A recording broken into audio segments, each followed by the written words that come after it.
Again, thank you for those who have joined in. This is Gloria Sangiwa. I'll be facilitating this session. We'll kick off in a minute or so. We're waiting for some of our colleagues to join in. We're giving them 1 more minute and we will start.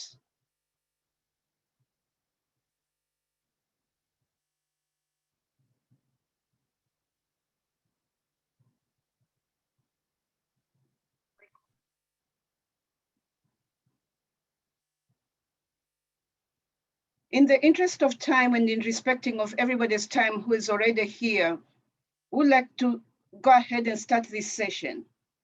From wherever you're tuning in from, greetings, distinguished colleagues, ladies and gentlemen, and warm greetings to this webinar on stepping up self-care interventions to end HIV/AIDS and promote global health. This webinar is co-hosted by Self-Care Trailblazer Group, AIDS Fund, the UNITAIDS HIV Self-Testing Africa Initiative, commonly known as the STAR Project, FHI 360, and PACT. And this is a side event to the United Nations General Assembly high-level meetings on HIV and AIDS, which starts tomorrow in New York City. Next slide, please. My name is Dr. Gloria Sangiwa, and I'm the Vice President for Global Health at PACT. PACT is an international development organization working in over 40 countries, including building the capacity of communities to combat HIV and AIDS. And today I have the privilege of being the moderator for this webinar. In the next 90 minutes, we want to bring to the attention of the importance of self-care and digital health solutions to the global HIV response. Before we get there, some little housekeeping. We would like to get to know each other and know our audience. So please feel free to introduce yourselves in the chat box so that we can tell who is with us this morning or this afternoon or evening, depending on where you are. We will be recording this session and we'll make it available on demand viewing for those who are not able to attend and make it today. During the course of this webinar, when we are having presentation, please feel free to type in your question and answers, your questions into the question and answer box at any time. Our processes will go through all the presenters first, and at the end we'll have 15 minutes for question and answers, during which the panelists will have the opportunity to respond to your questions. Next slide, please. Before we start, and before I introduce the panelists, we would like to take a step back and ask ourselves, what do we mean by self-care?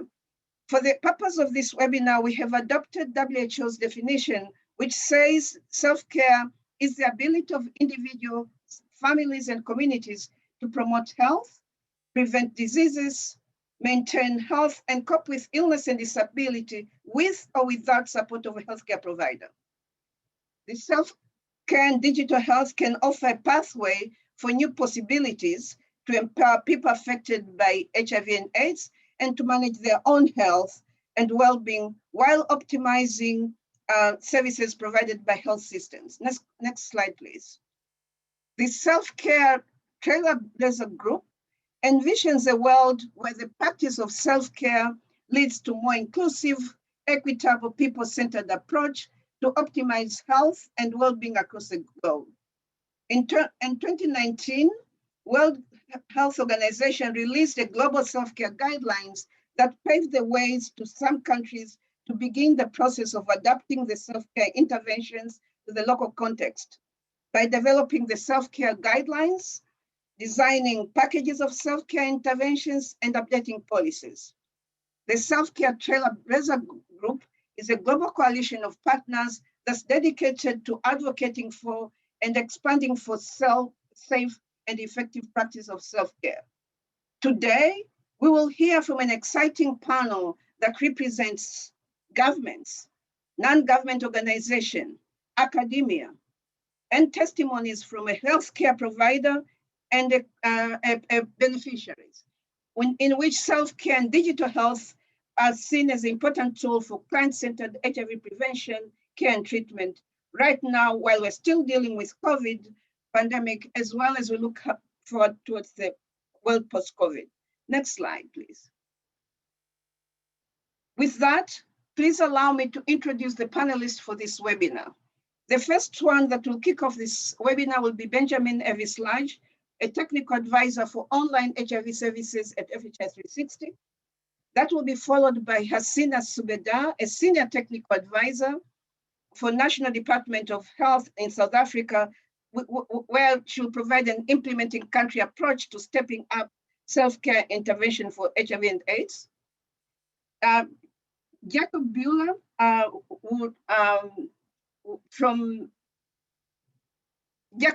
from the Health Information Branch Chief of HIV and AIDS will provide the donor country approach. Professor Liz Cosbett will provide the a professor and a lead researcher for the STAR Consortium will provide an academic perspective for insights on the roadmap of self-care. We'll have two testimonies, one for the provider and one for the beneficiary.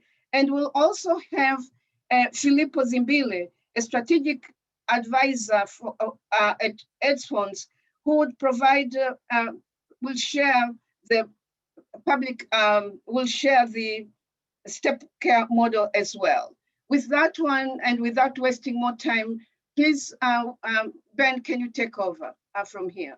So as Ben is taking over, I'll just give a quick introduction, and more details are also in the chat of who Ben is. He's a technical advisor of online HIV/AIDS at FHI, who is leading the online portfolio that provide technical assistance to global and bilateral HIV programs that leverage online and virtual platforms to accelerate the progress towards HIV pandemic. Ben is the lead author of this vision that you will hear in a few minutes. Ben, please. Hello, everyone, and thank you, Doctor, for the introduction. It's my pleasure to provide some framing remarks to connect between the problem the global community is facing to end AIDS and the solutions available within self-care and digital health. We'll go to the next slide.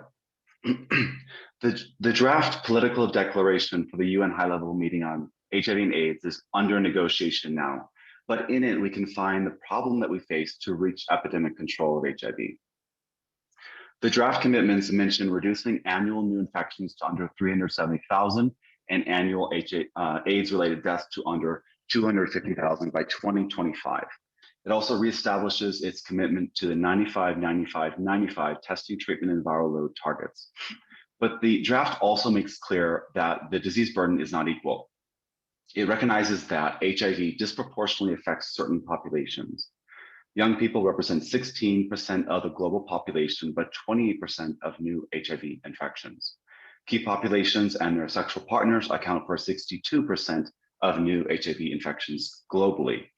In sub-Saharan Africa, 5 out of 6 new infections among adolescents aged 15 to 19 years are among girls. And adolescent girls and young women 15 to 24 years old account for 24% of new HIV infections, despite representing 10% of the population. Disproportionate impact among key populations, youth, and then particularly young women and girls also logically calls for solutions tailored for these populations. We'll go to the next slide. For solutions, the political declaration calls for using differentiated service delivery models for testing, treatment, including digital, community-led, and community-based services. Additionally, enhancing the potential of digital health technologies and innovations to advance HIV responses. The Civil Society Declaration builds on the draft political declaration by specifically calling for self-care solutions.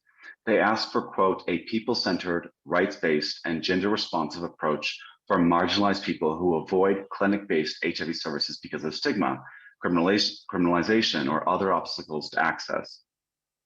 Self-care includes male and female condoms, female-controlled tools for HIV prevention and contraception, HIV self-testing, PrEP and PEP, self-sampling for sexually transmitted infections, digital health solutions, and harm reduction programs, including access to online interventions, end quote. Digitally enabled self-care solutions are critical today more than ever. According to We Are Social's Digital 2021 report, globally, 67% of people worldwide have a smartphone. 60% are connected to the internet, and 54% are on social media. And we can find sizable audiences using online platforms in every global region.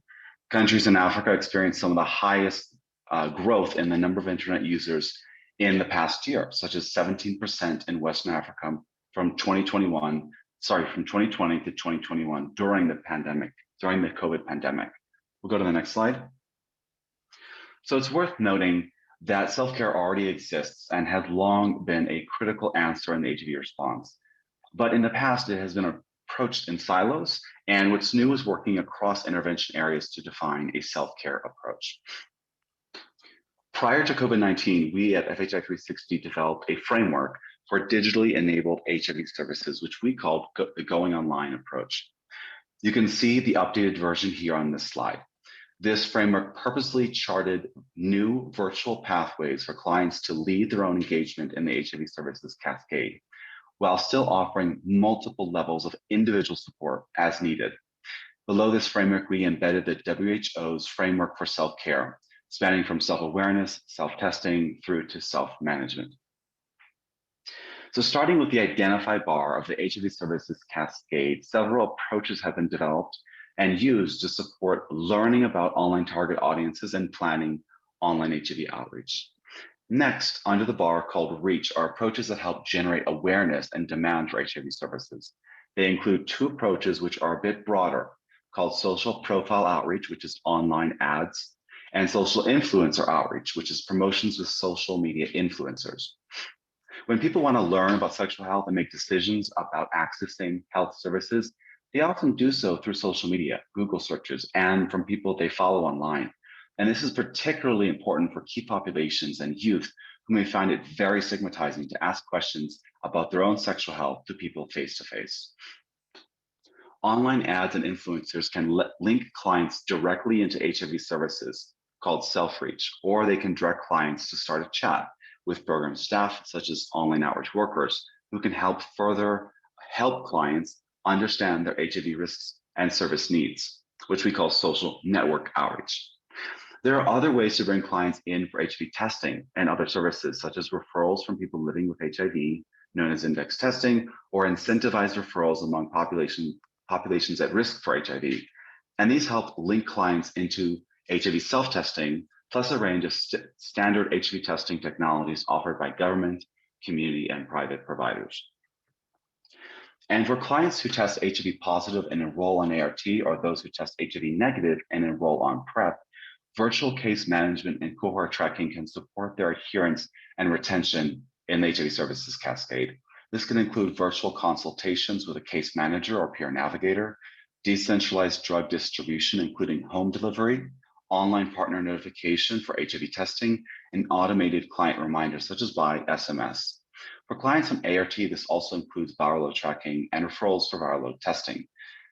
These virtual case management approaches can make it easier to categorize clients into cohorts based on their needed level of support and prioritize many for virtual rather than in-person check-ins and home-delivered ART with multi-month dispensing. At FHI 360, we developed and deployed the online reservation and case management app, also called Aura, to allow clients who are reached online to find and book HIV services across these providers. You can see along the base of this figure, Aura, as well as chatbots, being critical enablers for self-care approaches across the cascade.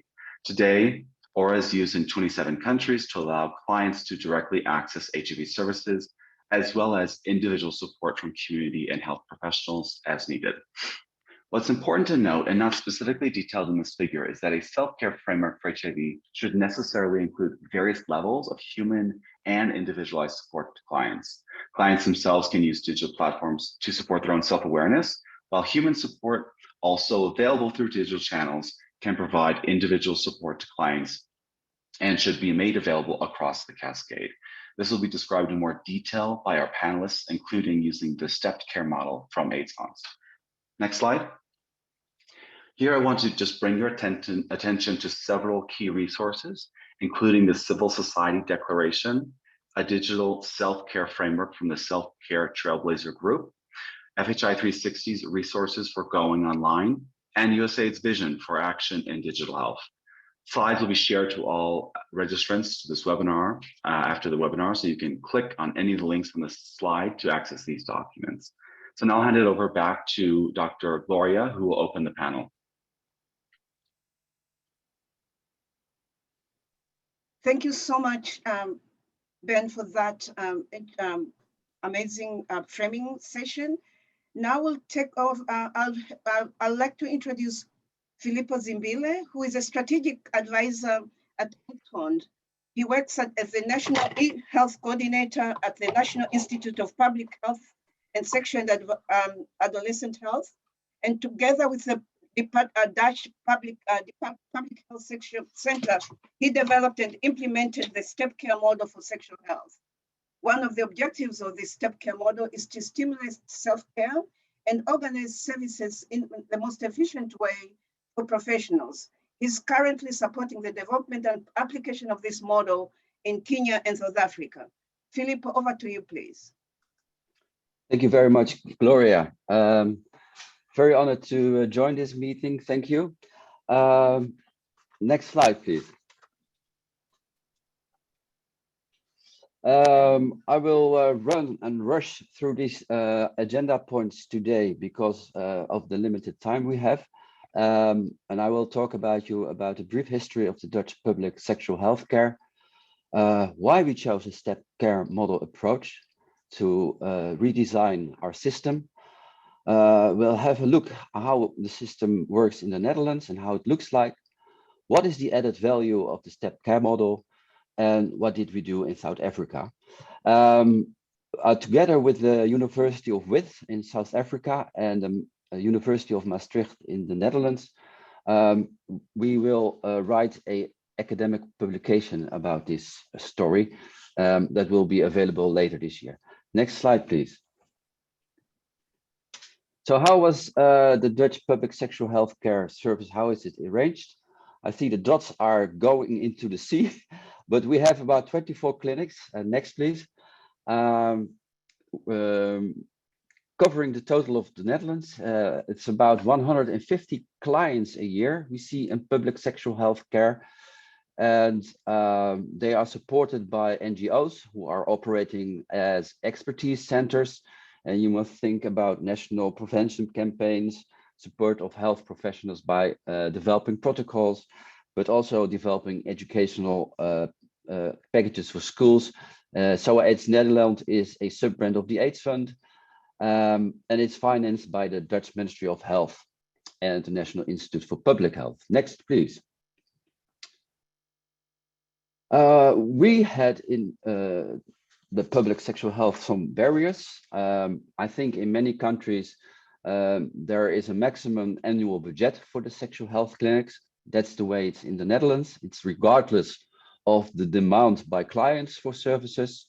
So that led to restricted access for high-risk groups. Triage was very important to only select the high urgent and high-risk groups.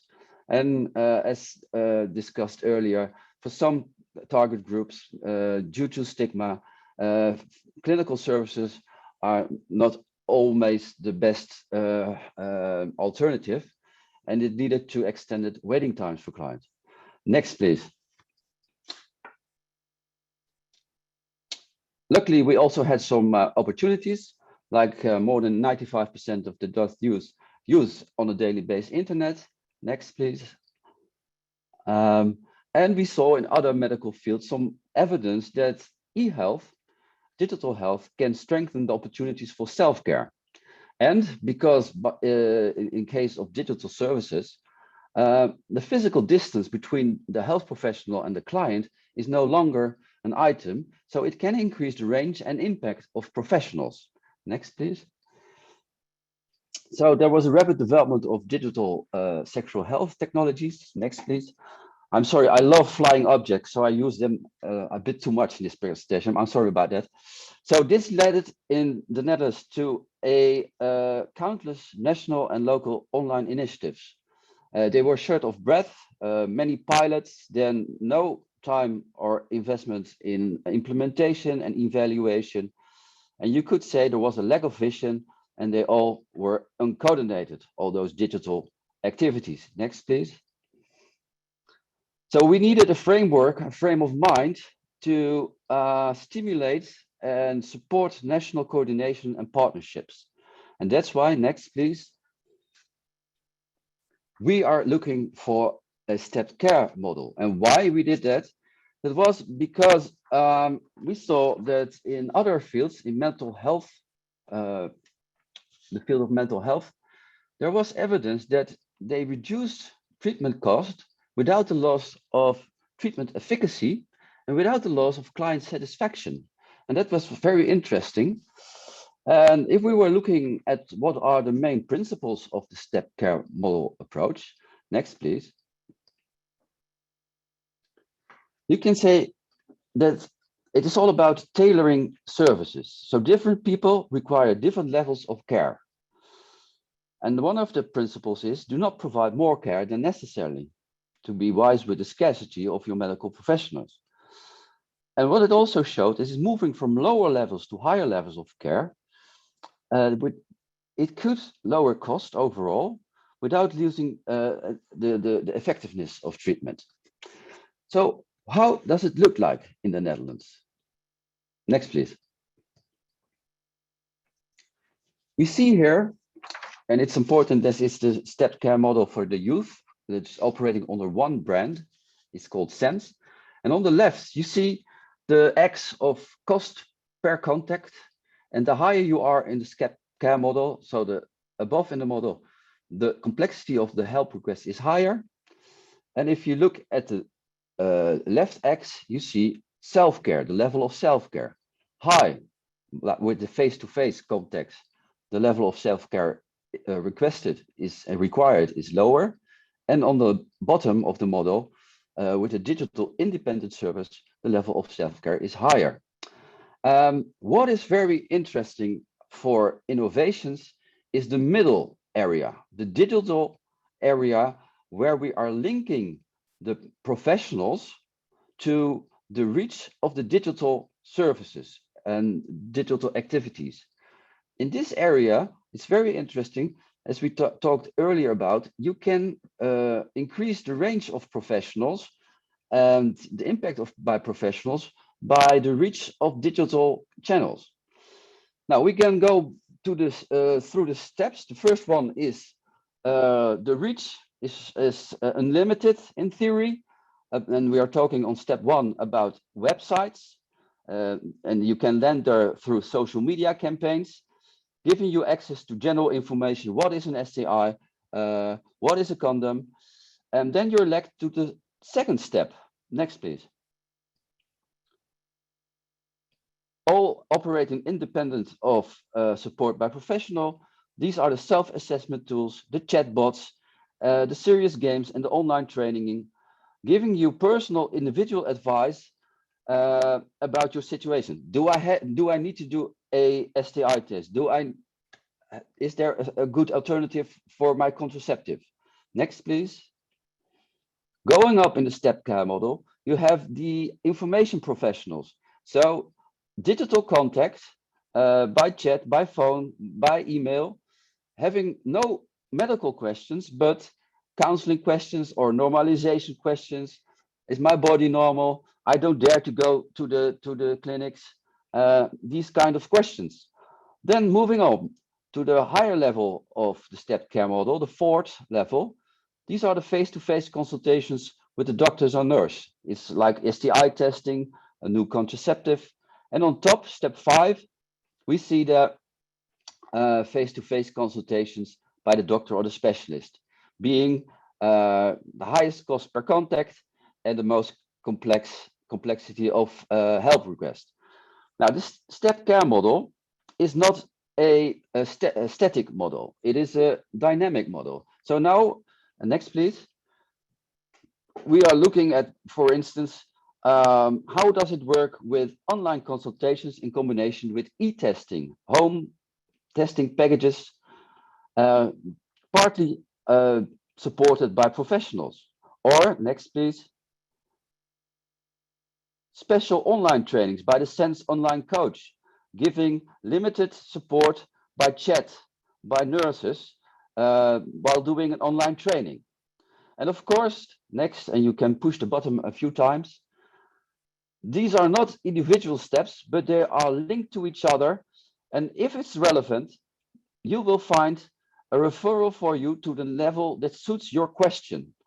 And it's not only going up, needing more and complex care, it's also going down where nurses or doctors can use the video instructions and explanations on the website. So this is how it looks in the Netherlands. And we have described the model now in terms of public health. If we go to the next slide, we can see a video how it looks from the client's perspective. Please show it.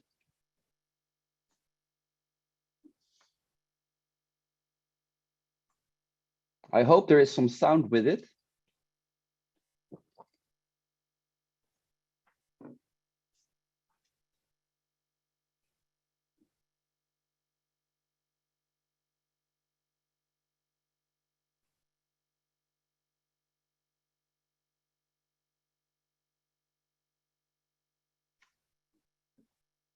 I see that somebody is trying to get the sound right at this moment.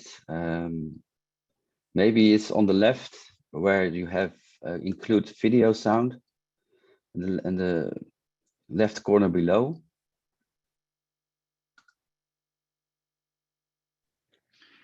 Hi, this is Ben. I just want to say, typically when you do a screen share and you want to include audio, when you start the screen share on Zoom, it asks a question if you want to include system audio. That might be where the setting is. Well, I think that we try it one more time, and otherwise we have to do it another time, I'm afraid.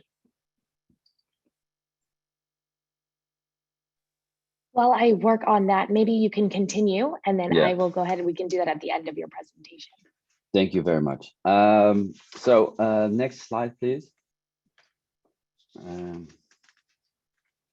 So what added value did the STEP Carol bring to the Netherlands public sexual health? I think it's a very good framework to discuss a mutual development of new innovative technologies. So local and national cooperation and coordination was improved by using the STEP care model, using only one youth brand as a central portal to reach to other services on broader ranges, a national portal. It really was helpful in defragmentation, in merging of websites. Instead of more than 5 websites on step 1, we have one central website now. It makes a lot of financial benefits not having to host and promote several websites, just one. So it's all for the public. It's more clear where to go to if you need more and clear information, trustworthy information about sexual health. It's a very important benefit that we now have linked all the services on the different steps to each other, making it more and easy accessible for the young people. And it's led to a shared agenda and budget for innovation, priorities, and the implementation of pilots. Next slide, please. We did it the same approach. We collaborated in South Africa and Kenya with different partners. And we adjusted the STEP care models as we arranged it in the Netherlands to the specific situation in each country. For example, in South Africa and Kenya, besides the support of professionals, support by peers is also important. So you can include that also in the STEP care and look how can they collaborate and how can they do together on quality management. We looked at stakeholders, their interests, their gaps, and where we could include more services. Different customer journeys for different sexual health teams were developed, and we were looking to the opportunities to increase self-care. And if we look next, please. In Kenya, on the first 2 steps of the STEP Cabal, we were very active. We launched a new central portal nationwide, 121. It's a comprehensive website. They're on step 3, they were looking at the hotline, the helplines, and they started a digital health coalition in Kenya to coordinate and stimulate the new developments of sexual healthcare services. As the same as the next, please, in South Africa, national portal of BeWise was implemented and launched. There were concrete activities on all steps and plans. There is a BeWise team and governance installed, a marketing and campaigning strategy for BeWise was developed. And Hasina will later on will talk more about this. And I would like to finish with the last slide of my presentation, is that we have seen that there is an increasing interest in the STEP care model in South Africa situation. Next, please. Is that the knowledge and experience we learned in the Netherlands of this model, we can learn from South Africa and other countries in Africa. And you see that by using and implementing the STEP care model, many partners were interested in collaboration. And if you push the button many times, you can see how it looks like. So these are all the partners in South Africa. And we are supported by 4 national telecom providers so that the online internet services are free for the youth. And this is, I think, a very nice picture to end my presentation, because it shows how you can collaborate and have a good frame of mind to discuss development of your online and offline sexual healthcare services. Thank you very much. Any questions, I'll be happy to answer them, and you see here my email address for them. Thank you. And I don't know if we can do the video now. Well, we heard from Gloria, I think. Thanks so much, Filippo. People from the Secretariat are working back in the back end to try and fix the video. So let's go to Hasina, and probably before we start the Q&A, we'll come to that video. So bear with us as somebody is working. Yeah, perfect. Thank you very much, Gloria. Yeah, at the back end, they're fixing the audio at the back end. With that one, please allow me to introduce Hasina, who is a senior technical advisor at the National Department of Health in South Africa, who has been working as an implementing pre-exposure prophylaxis since 2015, and as part of the She Conquers campaign and the BeWise platform. She has been providing technical support to the Department of Health from 2009 to 2015. That included the rollout of the human papillomavirus vaccination programming, revitalization of the primary health care, and integrating community healthcare workers into the public health system, and establishing a ward-based outreach team. So Hasina will take over and explain how this STEP care model and how is self-care being implemented in South Africa. Hasina, please. Good morning to those of you in the North, and good afternoon to everybody else. So my talk is basically going to provide you with a quick update on how we've gone about implementing the STEP care model in South Africa. And if you go to the next slide, we framed it within the context of a campaign that was running in the country at the time, which was the She Conquers campaign. And this campaign was largely, to a large extent, informed by the high rates of HIV infections in adolescent girls and young women aged 15 to 24. And, you know, when our president, who at the time was the chairperson of the AIDS Council, was aware of the high rates of HIV infection rates in this particular population group, he then led the implementation of a campaign that we focus primarily on this target group and their male partners. And the whole idea of this campaign was to actually look at what were the key drivers of HIV infection in young, especially in young women. And poverty was a big issue, lack of access to health services, lack of education, lack of employment opportunities, gender-based violence, high rates of teenage pregnancy. So this campaign really sought to address all of those.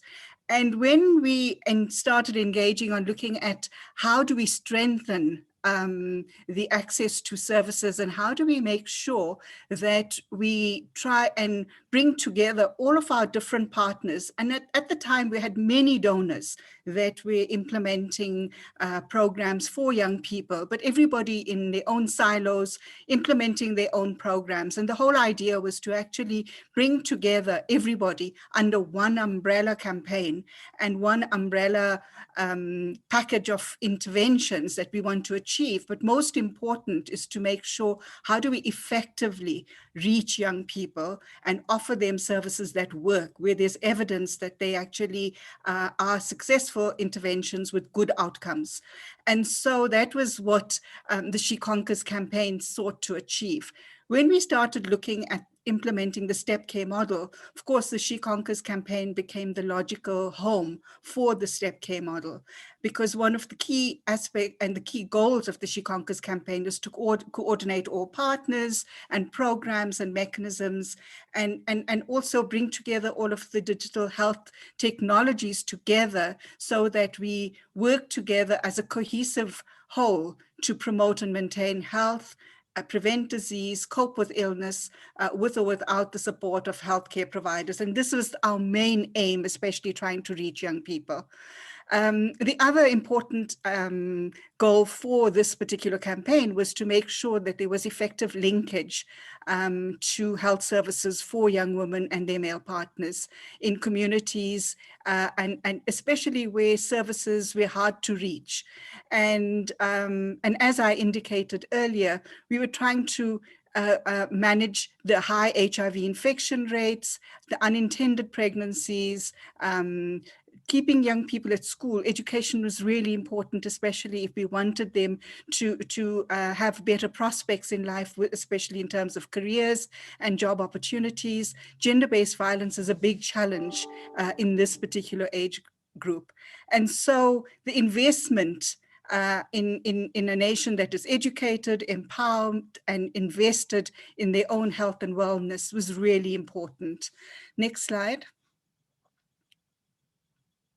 So with the support of our colleagues from AIDS Funds, with the Department of Health and all of our different partners that came to the fore, which was WHO in South Africa, WITS RHI, Clinton Health Access Initiative, as well as Love Life and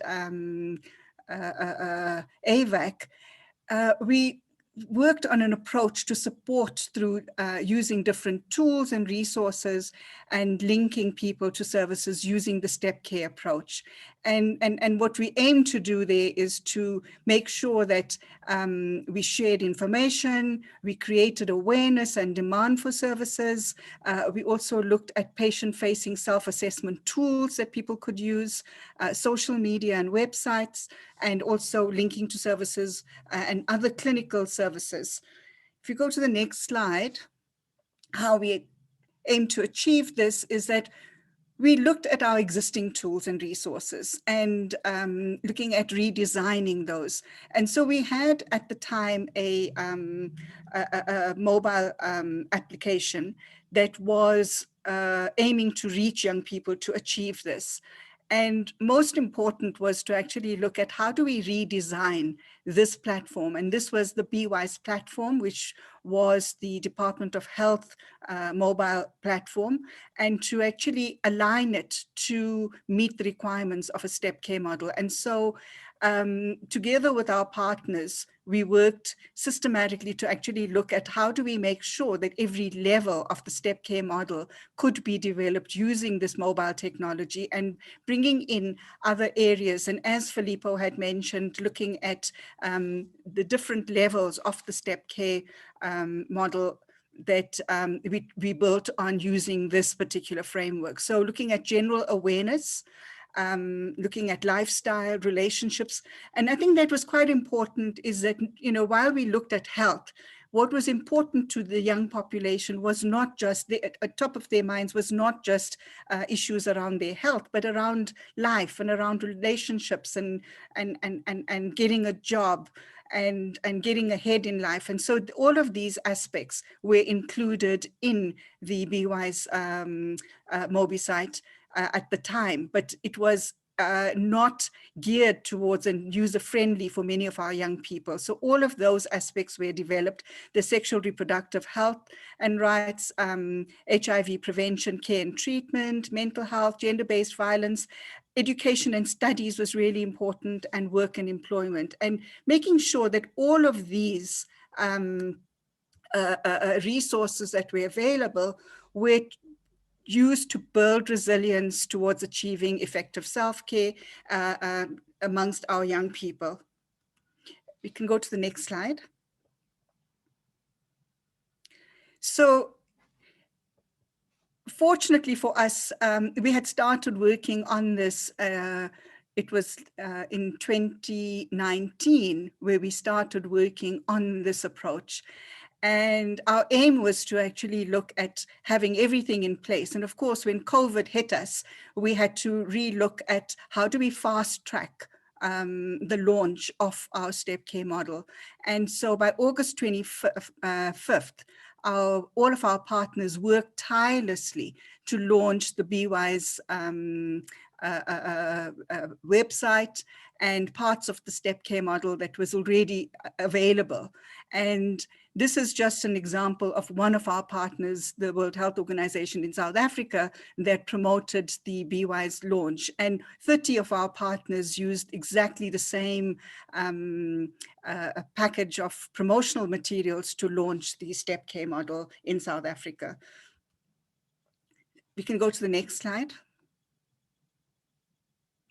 So what did we have on here? So as Filippo had mentioned, the online experience and making sure that we reach as many young people as possible was also facilitated by the fact that it is zero rated by our mobile providers in South Africa. And I think that has really assisted young people to access this, especially ensuring that they can, especially where there's resource constraints, that they can access mobile technology, even if they didn't have access to Wi-Fi in some of the areas. So what we saw is that to engage young people and making sure that they received the information that they wanted in a youth-friendly manner. So a lot of the articles, the videos, the games that are on the Mobi site and on the website were tested with young people to make sure that it was what they preferred, and it was in a format that they enjoyed looking at or reading or listening to. Also, the other important aspect is that linked to the website is other resources that young people would require. And these hyperlinks are quite important because it actually leads people to other areas and making sure that they access safe pieces of information. And these have been tested before they're hyperlinked onto the BeWise platform.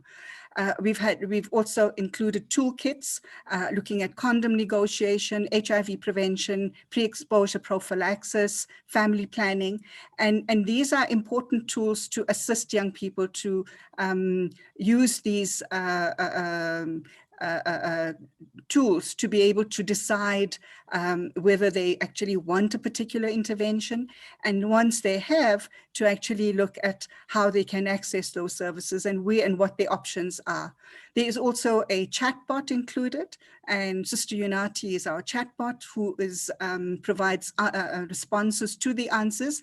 However, if the answers cannot be answered by the chatbot, they are linked to a call center where there are lay counselors who are on call, and they can send a call me function to that call center and access information from those counselors.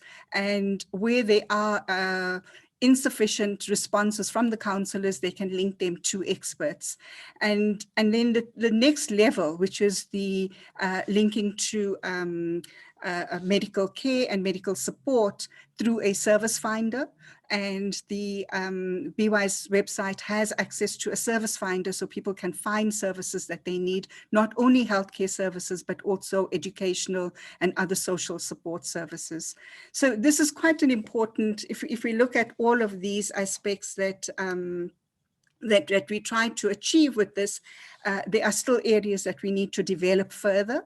But I think the starting point and making sure that this was available at the time of COVID was well received by many of our young people. You can go to the next slide.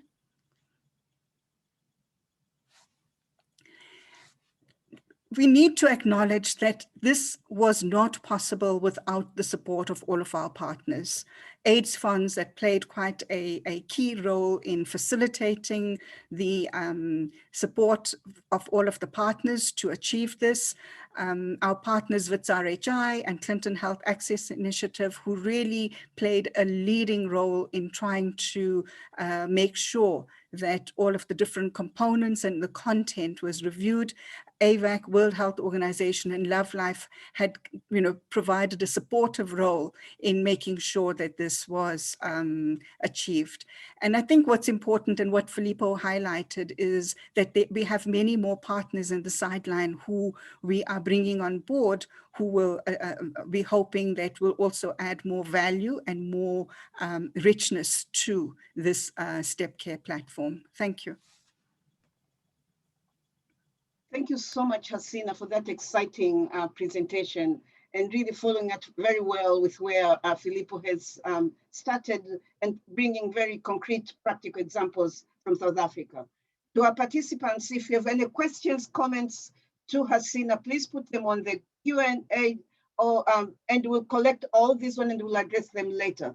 At this stage, please allow me to introduce Jacob Buehler, who is the Health Informatics Branch Chief at the United U.S. Agency for International Development, Office of HIV and AIDS. He has spent the last decade focusing on digital health and health information systems for USAID and the President Emergency Plan for AIDS Relief, commonly known as PEPFAR, and has supported a range of country activities across Sub-Saharan Africa and Asia. And he will provide insights into how government, an example of a donor government complements what Hasina was talking from an implementing government. Jacob, please. Thank you, Dr. Sadiwa. First and foremost, I'd like to acknowledge my panel colleagues, especially Hasina, my colleague from the National Department of Health in South Africa, who's worked tirelessly to ensure that all South Africans have access to high quality HIV prevention, care, and treatment services and resources critical to achieving HIV epidemic control. As a digital health technical advisor, my remarks will largely focus on the digital aspects of self-care and client-centered care for HIV services. And I must say this, the views I share are my own and do not necessarily represent the views of USAID, PEPFAR, or the United States government. So self-care as a concept is extremely powerful. While it may mean different things to different stakeholders in the context of their roles or their work, the push for greater individual level health literacy, engagement, and autonomy will be instrumental in driving health-seeking behaviors that will help us reach global HIV epidemic control. When I began my work in global health more than a decade ago, the technology, connectivity, and infrastructure landscape was still quite nascent. While the concept of mobile health or mHealth has been around since the early 2000s, we're only now beginning to see the promise of digital health realized due to greater access, faster connection speeds, and more sophisticated platforms that help empower clients, providers, and health programs to educate, communicate, refer, coordinate, and even assist in providing HIV services. While some aspects of HIV care must involve direct client-provider clinical interactions, it's clear that digital tools and solutions centering services and support around the individual can have a profound impact on the way that we provide HIV care and meet the needs of people who may face barriers to accessing traditional services. In recent years, we've seen a surge in the use of digital tools and online platforms within our HIV programming to reduce stigma, provide more anonymous and confidential spaces for clients to get answers to their questions about HIV, create demand for new services such as HIV self-testing and PrEP, and provide wraparound peer or mentor-driven services online. In the context of COVID-19, we've seen many programs expand their use of digital tools, such as WhatsApp, to advance health promotion and assist in adherence and well-being, peer support, appointment scheduling, and follow-ups. As we always knew, even in a pandemic, critical HIV services must continue, and traditional engagement methods had to be adapted to ensure the safety and comfort of patients, as well as decongest health facilities of more routine chronic care interactions. Given my limited time, there are too many models and examples to highlight, and in many ways, I hope to learn from other panelists about their experiences today. I still can point to a few approaches that we find promising from both a digital health and client-centered care perspective. So one of USAID's longstanding community partners working in numerous countries in sub-Saharan Africa, Mothers to Mothers, is using a virtual mentor-mother approach to support clients, including expectant mothers, OVC households, at-risk ART patients, using virtual communication tools to enable peer interactions between mentors and clients, as well as supporting push-based and interactive public health messaging. In the context of COVID-19, Mothers to Mothers has also worked to identify high-risk clients and then link them directly to clinical services where appropriate. Similarly, in countries where smartphone utilization has increased dramatically in recent years, partners have moved to meet the demands of more client-managed HIV service interactions. As our colleagues from FHI 360 shared, the Aura, or Online Reservation and Case Management app, allows clients themselves to assess their own risk, schedule appointments for services, receive SMS reminders for appointments and diagnostic results, and even communicate directly with providers. And then maybe lastly, in Vietnam, the USAID-supported PATH-led Healthy Markets project focuses on key populations engagement to promote HIV prevention, self-testing, pre-exposure prophylaxis, and treatment adherence as integral components of a healthy life. Using social media, the project set up a Facebook community page and partnered with online dating apps to promote HIV screening and services. In addition, the campaign developed a web-based and mobile application to enable anonymous or confidential scheduling of HIV testing appointments, pre-exposure prophylaxis and post-exposure prophylaxis services, STI screening and treatment, and antiretroviral treatment for HIV clients. As countries move closer towards epidemic control and treatment programs continue to become more client-centered, the role of digital health solutions is likely to expand and evolve. As we've seen in the past, digital interventions themselves, while promising, may not work for everyone, and digital solutions may never replace the need for more traditional face-to-face client-provider interactions. Still, there are many opportunities to apply digital health and technology to help clients locate information about HIV, access clinical services and medications, and provide supportive care to achieve successful outcomes around viral load suppression, especially when these approaches are framed in a stepwise fashion or are seen as complementary approaches to more standard clinical services. I thank you for this time. I hope I got through it quickly enough, and definitely want to make sure that we leave time for others on the panel. But I'll stop there. Thank you, Dr. Glory. Thank you, Jacob. Thank you so much for helping to provide these exciting insights and examples condensed in a limited time, but just really connecting the dots and how we can move today and moving forward. Thanks a lot. Appreciate that. Now with that one, I'd like to introduce Liz Cosbett, a professor and the British and the lead research at the HIV self-testing Africa Initiative, and the professor of global health at the London School of Hygiene and Tropical Medicine, and where her research is investigating strategies to reduce the burden of TB in HIV-prevalent population and diagnostic intervention strategies, including HIV self-testing. And she'll describe how that work relates to what we're discussing. Professor Cosbett, please.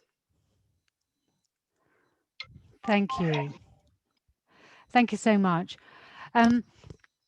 So I hope you can hear me and see me. And I'd like to thank the organisers for the opportunity to talk, really most appreciated. From an academic perspective, I've had the great pleasure to be the research director for the UNITAID STAR project. So working with UNITAID, WHO, PSI, and our research consortium. And before that, next slide, please.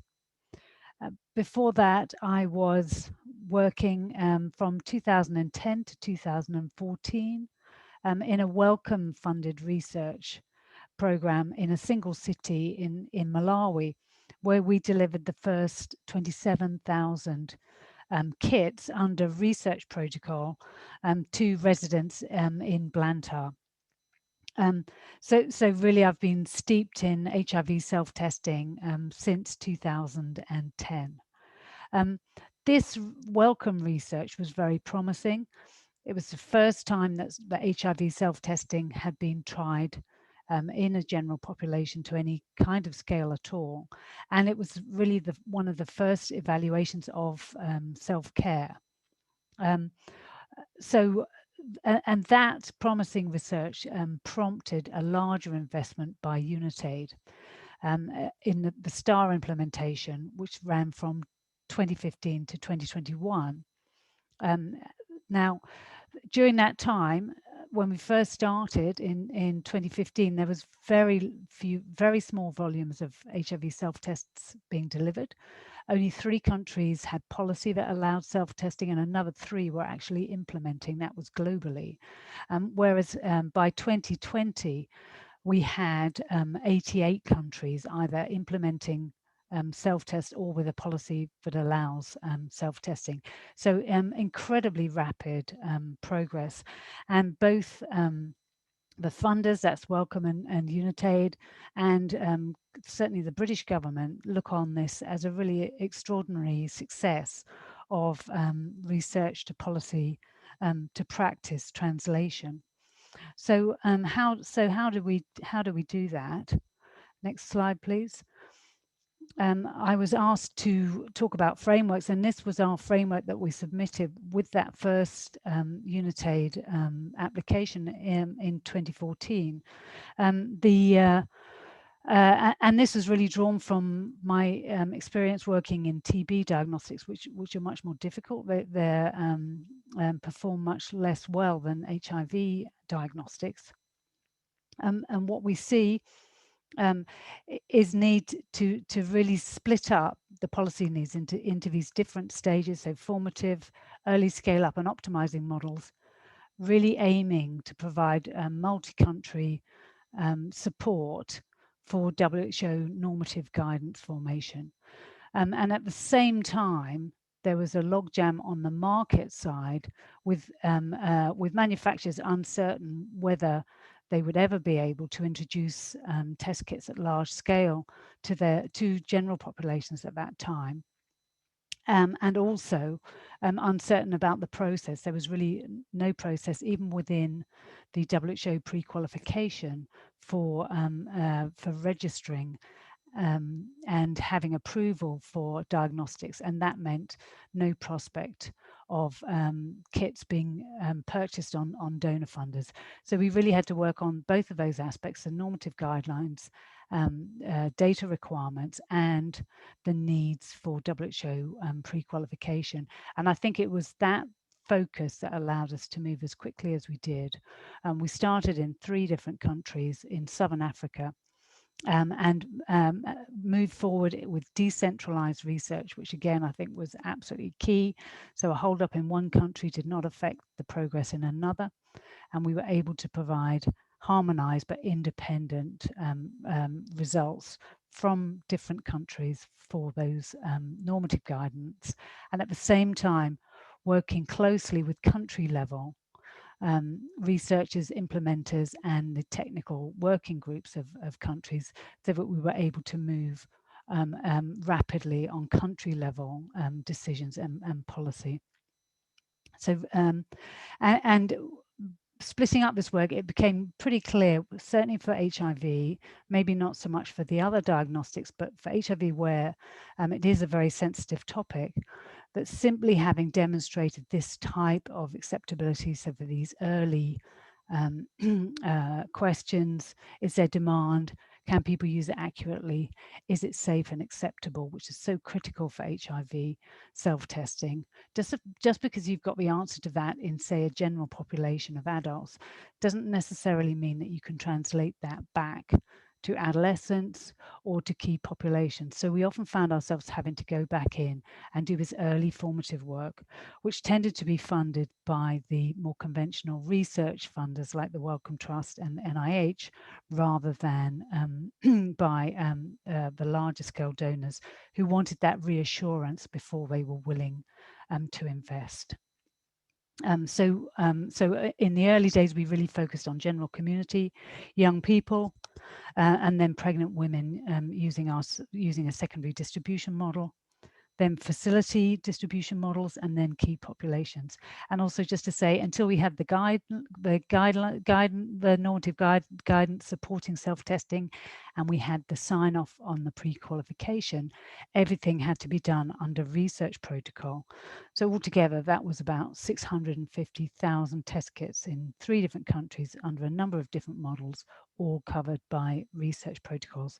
So what I hope I'll leave you with is the benefit of doing that, and the fact that it's no small task, that the research components and the ethics is actually quite a major undertaking in those early days.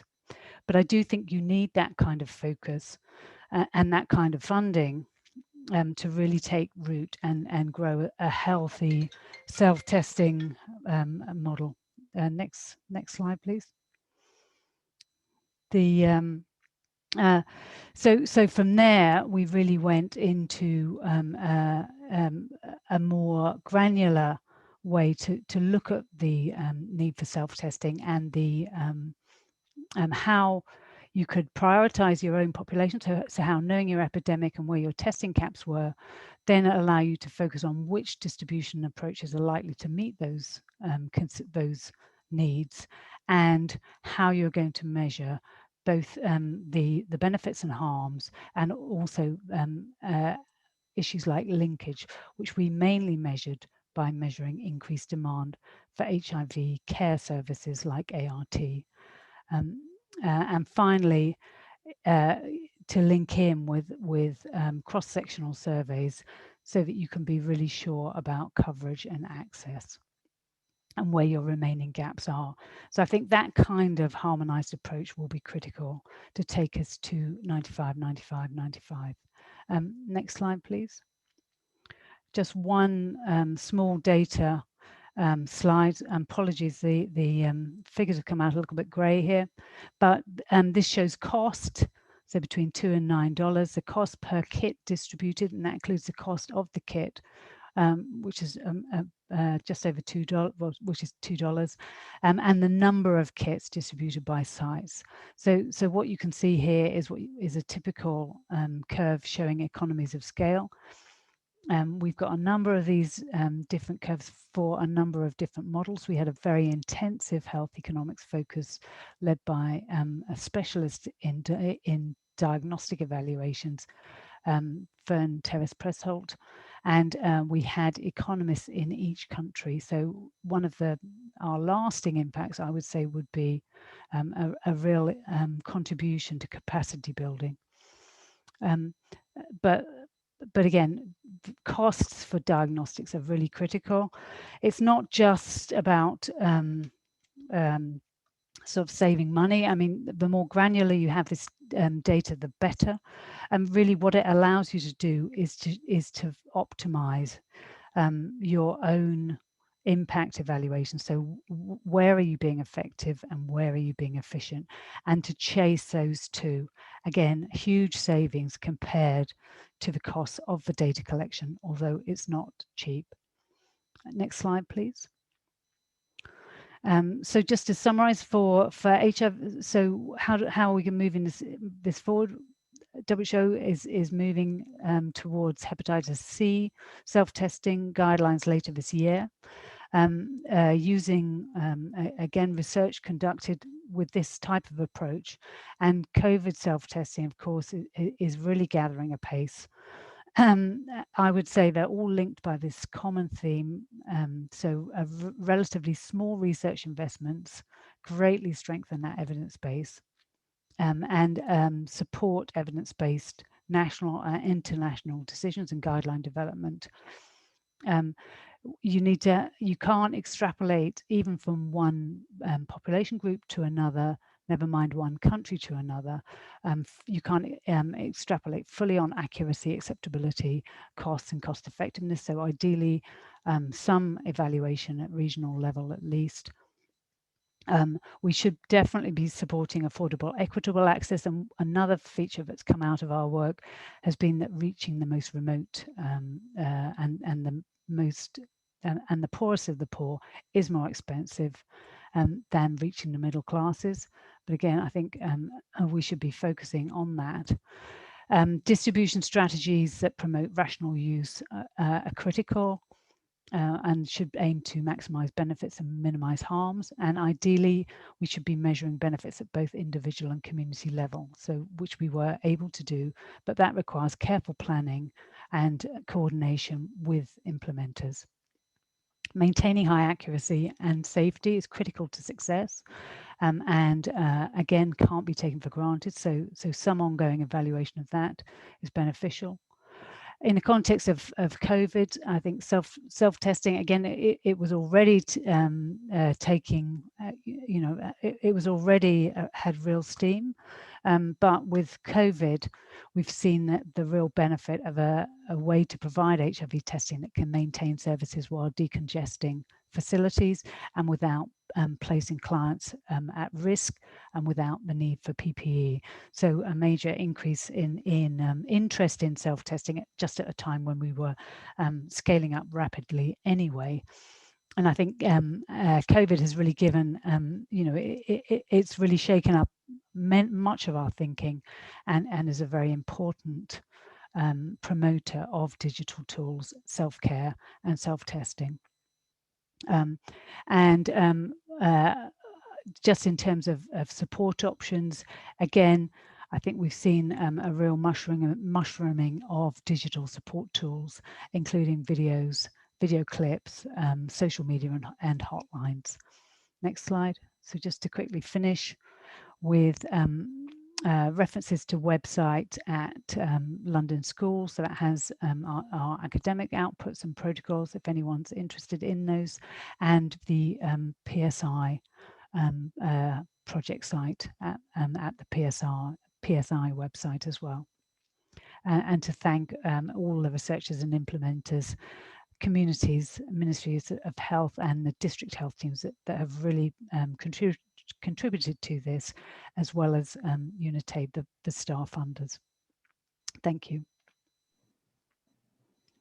Thank you so much, Professor Corbett. That was amazing. Was really rich and clear link of why we need academia and we need the research to back up that's up to with the testing, self-testing, and how those lessons can be applied moving forward. Thank you so much again for this wonderful presentation. Now time flies and is flying very quickly for us. We have two testimonials from one from a provider, Ms. Tamara Pedi in South Africa, and one from the beneficiaries. We also have a very active chat and questions. So please allow our testimonies to come in. We'll get to questions as much as we can. And for those ones that we cannot get through them, we promise that we'll combine all the questions and we'll respond to all participants of this one. With that one, please, Mr. Morapedi, please take over the mic for this session, please.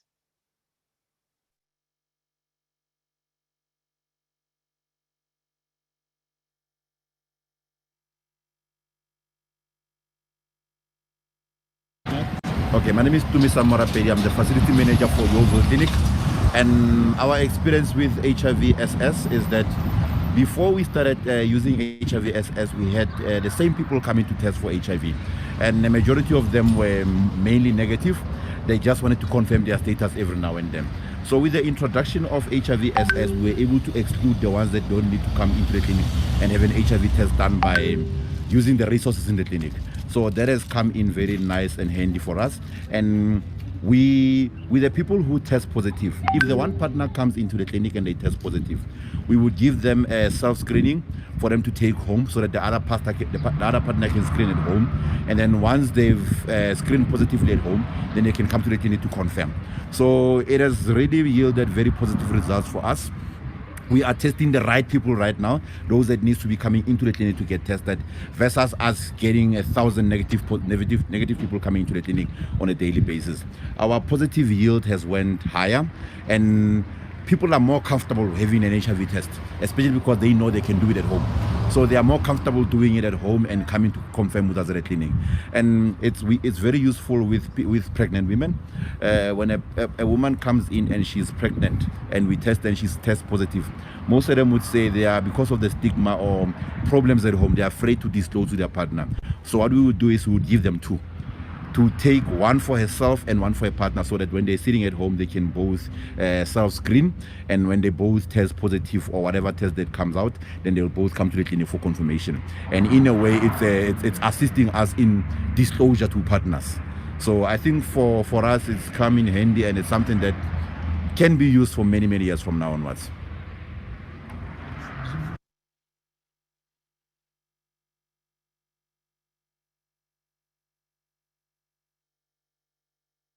Testimony, and that is a testimony from a beneficiary, Mr. Zimiso, who actually received these services in South Africa from the STAR project.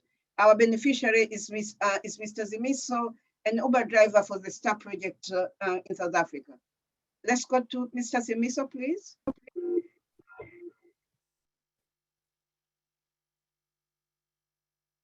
Hi, I'm Zimiso. I work independently as an Uber driver. During the day, I often very busy dropping off clients around the city of Johannesburg. My days start early in the morning and finish much late in the night, sometimes in the early hours of the morning, especially on Mondays and weekends. Because of my schedule, I had never tested for HIV before. They are open during my peak hours for business. Another issue is the long queues I always see at the clinics. This means if I were to go to the clinic, I will lose a lot of income on that day. So one day, as I was dropping off a client, I noticed the people who were giving HIV self-testing kits. I did not know such a thing existed, but I was excited because it was going to help me to know my status for the first time ever. So I collected that kit, continued with my work until later that same night. I opened the kit and read the instructions, and then I tested myself. I was surprised that it was so easy. The results showed only one line, so that meant that I was negative. This has encouraged me to stay safe, and I plan to test more often now, and there is an option to do it myself. Thank you very much. So, for that nice testimony on how this activity can be done and done from the eyes and the views of beneficiaries. we have one more session, and this is just it's a closing session from Elizabeth Benamor, the UNFPA Global Coordinator for HIV and AIDS and the Senior Technical Advisor for Sexual and Reproductive Health branch at UNFPA. She serves as the co-chair for the Global Prevention Working Group and to the Global HIV Prevention Coalition, which UNFPA convenes with UNAIDS. She's been working in HIV within UN system for more than 2 decades now, joining UNFPA in 2001 and holding different positions as UNAIDS liaison and focal points and the technical advisor for HIV and AIDS, deputy and chief for HIV for a number of things. And she's been a global coordinator since 2012. With that one, Elizabeth, please welcome Elizabeth to do a wrap up of this exciting session before we open time for question and answers from our participants. Elizabeth, please. Thank you, Gloria. And first, let me thank all of today's panelists for the insightful and informative presentations. The criticality of self-care can perhaps be summed up in the word magnitude. Half of the world, 3.6 billion people, lack access to essential health services. The projected shortage of health workers in 2030 is 18 million for a world population of 8.5 billion. Humanitarian crises are on the rise, impeding access to healthcare for hundreds of millions of people. It is a given that we need to be more effective and efficient in our use of health resources. Let me quote Dr. Tedros Ghebreyesus, Director General of the WHO. Self-care interventions are among the most promising and exciting new approaches to improve health and well-being. And we have heard that excitement and the potential here today. Responding to limited mobility, limited access to SRHR services, increases in unintended pregnancies, and fears of COVID-19 exposure over the past 16 months underscores the increased need and urgency for commitment to strengthen and support self-care approaches. This divide in access to services and commodities grew even wider for HIV key populations, and it has been communities themselves that have created innovative approaches to ensure access to counseling, medications, services, and social protection. These innovations sparked by the COVID-19 pandemic should become a central feature in how we build forward more efficient and resilient health systems, including self-care approaches. Self-care that is available, accessible, affordable, and of quality needs to be central to our aspiration to meet universal health coverage, empowering individuals and communities to take ownership and accountability for their health and well-being. Self-care is inherently client-centered, putting the individual at the core of decision-making related to their bodies and lives, elevating their preferences, desires, and needs across the life course. Digital solutions play an important and major role to continue providing essential SRH and HIV-related information and services. UNFPA, along with sister agencies, has been working tirelessly to deliver practical tools that are evidence-based, people-centered, and innovative in order to sustain sexual and reproductive health and rights and not jeopardize gains already made, particularly for adolescents and young people. Yet, these digital approaches have revolutionized access to information and services, but we must remind ourselves that there are also many without access to the internet. Actually, 3.6 billion people remain offline. So we must tailor our interventions and connect the unconnected so everyone can benefit from the digital space, even through more traditional formats like TV and radio.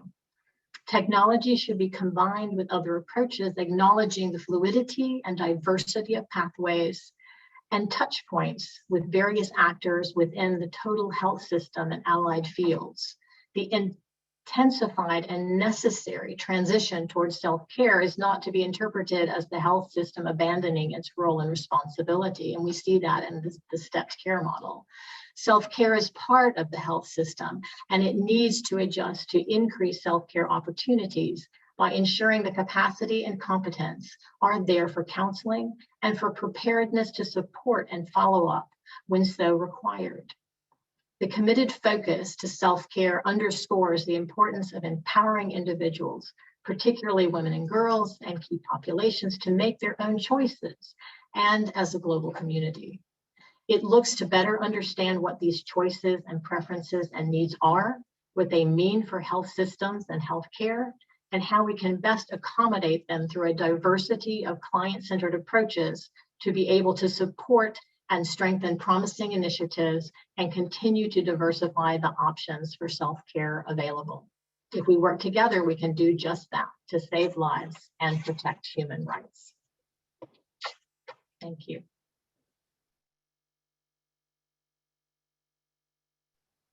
Thank you so much, Elizabeth. That was extremely helpful to hear those.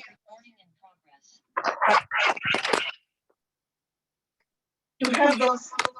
Oh my goodness. Sorry.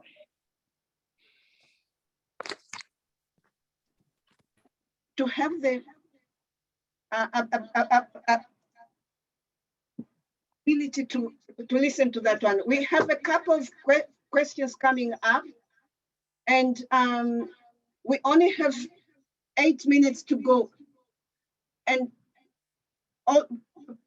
my ask for the first ask is for the panelists to be on camera, and then to take the questions as they come along. Can you all hear me and follow, please? Yeah. So we have a couple of questions. Let's start with questions for Filippo, please. Filippo, if you can take your questions, please. Yes, so there was this question if the step care model is suitable for low and middle income countries. I think the answer is yes. It's not about all giving the same digital services. I think that linking digital services to normal services, it can reduce and unburden the workload of professionals. So the more self-care, those who can do it, can help to give more time and attention to those who are more vulnerable. So this is one question. Then the question was if civil society is included in the step care model process. In the Netherlands, not for the system as a whole, for the total model, but on the individual interventions, civil society and target groups are actively included in the process, from needs assessment and specific needs to evaluation and testing of those interventions. I hope that is answering the question. And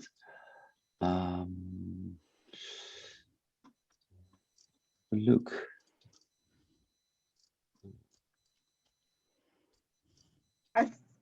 Maybe somebody else, I will look at the other question then. Yeah, thank you so much. Yeah. Hasina, there was one question for you, and that question was, were you targeting the youth in order to drive downloads of the mobile apps, and how long did the user keep the app on their devices? Hasina, please. Thank you. I did respond to that, but just to indicate that we used quite a lot of social media. And in many of our facilities, we also have youth-friendly services and these special dedicated times that young people are invited to come to the health facilities, where there are peer navigators that can assist young people to access the online platforms, but also, if they can't, to guide them on to find the information. And in addition to that, I think that just looking at using social media and getting people to access information on the website, that was quite successful, because that drove a lot of traffic. We also used advertising on social media pages and shared specific topics and specific videos that got people interested to actually go onto the website.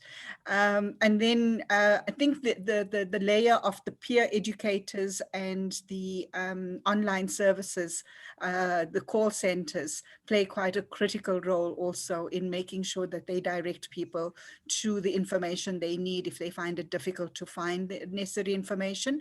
And then also through the chatbot, linking people through the chatbot to find different pieces of information and navigate the system as well. There was another question around how do we reach people in areas where there's low use of technology, and there are areas in South Africa where we do have low technology use.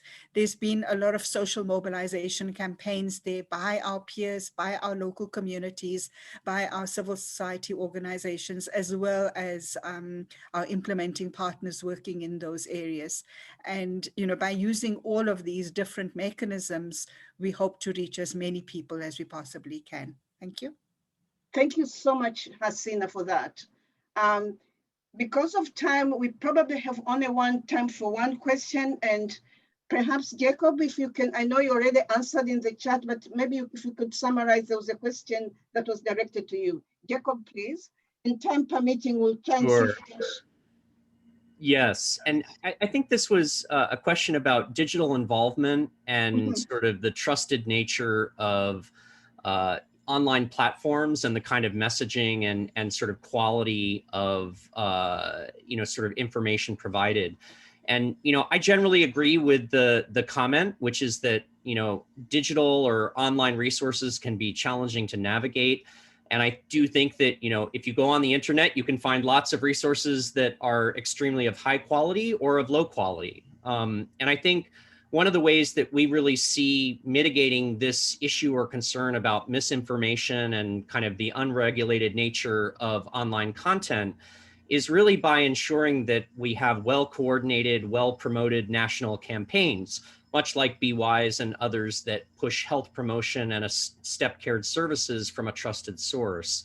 And I think that, that trusted source ideally would be, national government, donor organizations, community-based organizations that are both endorsing and vetting content, making sure that the messaging is of high quality, that there are good sort of connection points. And I think actually, Filippo kind of spoke to this, as well as Hasina. You have to coordinate your messaging, your campaign, your services so that they really coordinate and that feedback loop is in place. We understand that people can, receive low quality information about HIV and AIDS. But if we really promote and support a model and, a platform that have that degree of trust from clients and providers and the entire, public health system, that's really what's most critical here. I'll sort of stop there, but I do think this is something to contend with. Over. Thank you so much, Jacob. We literally have 1 minute. We were trying to see if we could have a time to go to Filippo's video. How long is the video, Filippo? It's about 2.5 minutes. It's about 2.5 minutes. But it is really fun. I can guarantee that. Okay, if you can hear the sound. Yeah, we'll see if we can get that one. As we're doing that one, we also want to sincerely thank all the participants who logged in this morning to this one, and to the wonderful panelists who did an amazing job to share this critical intervention as we are going into the UN high-level meeting and thinking of where we are today and how we go forward as we go towards the end, addressing how we can get to the end of the HIV/AIDS, how we can end this pandemic. We will definitely share more questions. We can share more questions and everything else. And we'll try and see if we can do this one as we are all logging out because our time is coming to an end. Again, thank you all for making the time. You have been wonderful participants. And thank you to the panelists. Let's try and see if we can have the video as we are logging off. With the time constraints, we are going to just send the video through with a wrap-up email. So thank you all, everyone, for attending, and I will be sure to send through a link to the video. Unfortunately, due to the time, I'm sorry, we just couldn't do it, but we will make sure to compile all of your questions, as Gloria said, and include the video as well. So the video will come your way. And again, thank you all that logged in this morning, afternoon, or evening, depending on your time. Thanks to the panelists. With this one, I'd like to close this session for this morning. Thank you. Bye-bye for now.